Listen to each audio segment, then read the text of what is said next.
विकासमूलक काम सरकार उदासीन आईन व्यवस्था पालन में पक्षपातिता आज एभली अभियोग कर हिंजिली निर्वाचन मंडली अंतर्गत शेरकड़ ब्लॉक बासिंदा स्थानीय बीजेडी नेता और कर्मी माने नवीन निवास रे बीजेडी सभापति तथा विरोधी दल नेता नवीन पट्टनायक को भेटी ब्लॉकर विकास काम सरकारी उदासीनता सहित अधिकारी विरोधी दल प्रति पक्षपातिता बढ़ुवा से अभियोग करिसेंति।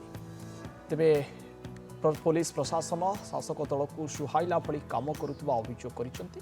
सरकारी उदासीनता जोगु विकास काम अधापंतरिया पड़ी रहुछि। स्कूल शिक्षक पदवी पूरण हेउनी एभली कि केतेक स्कूल विद्युत संजोग नथिबा जोगु शिक्षादान बाधाप्राप्त होइछि। या सहित मंडी समस्या दूर न हेबारु चाषी बिक्री करिबारे अहेतुक हैरान हेउतबा नै नवीन को दृष्टि आकर्षण करिसेंति।